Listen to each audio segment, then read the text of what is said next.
আসসালামু আলাইকুম, কি অবস্থা সবাই? এটা আমার ছাদ বাগানের দ্বিতীয় প্রজেক্ট।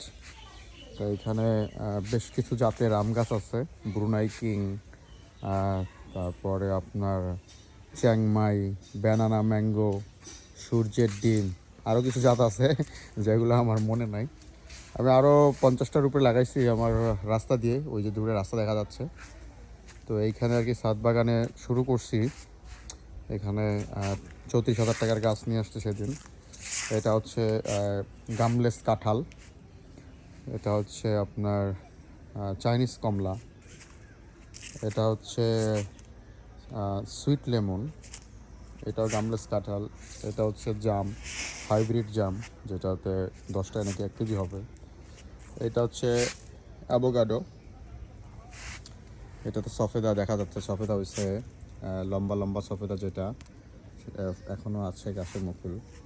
এখানে একটা আছে সফেদা, এই যে দেখা যাচ্ছে লম্বা লম্বা সফেদা। আমি গাছের গোড়াগুলো খুলে দিচ্ছি।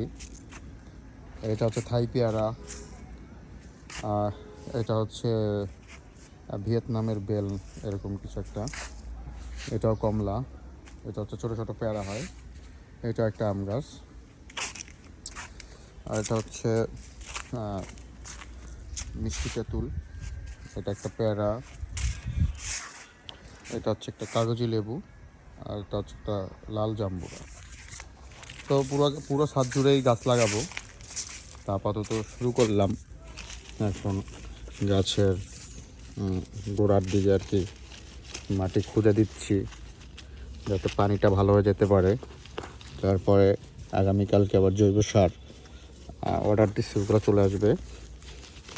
জৈব সারের মাটি দিয়ে দিব, আল্লাহ ভরসা, দেখা যাক কী হয়। আসলে ছাদের গাছে একটু পরিচর্যা বেশি করতে হয়, যেহেতু এটা মাটি খুবই স্বল্পতা, পর্যাপ্ত পরিমাণ পানির সোর্স এটা নিশ্চিত করতে হয়। কারণ ছাদের গাছে পানিটা খুব ইম্পর্ট্যান্ট।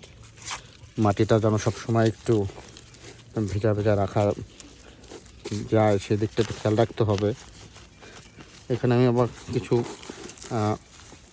ছাই দিয়ে দিয়েছিলাম, আমার নিজের বানানো কিছু সার, যাতে গাছের উর্বরতা বৃদ্ধি পায়, মাটির উর্বরতা বৃদ্ধি পায়, এই আর কি।